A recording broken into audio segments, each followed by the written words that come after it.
Good morning, everyone.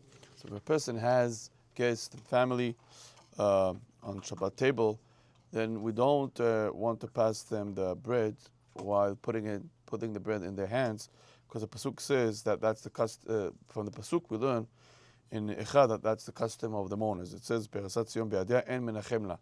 So you put their bread in their hands. That's the custom of the mourners. So now, even on Shabbat, if on Shabbat there's a mourner, even if there's a mourner sitting there, still on Shabbat we don't publicize the avilut, and also we should not, even if the avilut is sitting there, we should not put the bread in his hands. Just place it next to him and he should eat it.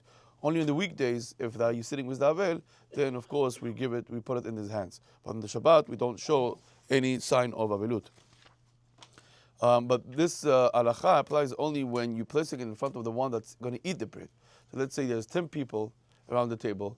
So you're allowed to pass over the bread in their hands because they're not eating. They're passing it over. So only when a person is actually eating the bread, then for him, you should not put it in his hand, but you should place it in front of him, again, because that's minhag avilut. There's some people that have this minhag, I don't know if they call it minhag, but it's written in some book, that they throw the bread. You don't really place it in front of them, you just throw it, and you hope that they would get to the right destination, right? I was once invited, and I saw all different types of birds flying over. I thought I'm in an airport or something. It's too many. It was not so good. It was hitting the target. So it's not really ideal. The halakha is that it's a problem because it's disrespect for the bread. There is one book called Shoti Torut B'Tshuva. It's one of the Khatam Sofer's grandchildren or great-grandchildren.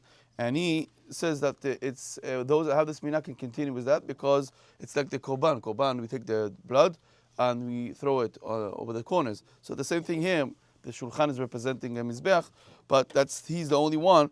Overwhelming majority of poskim, including the Shulchan Aruch, say that it's wrong, and that's why it's whoever doesn't have the custom should not do it, and those that have it should really try to exercise maybe before with other things that are not bread, until really knows how to get to the right point.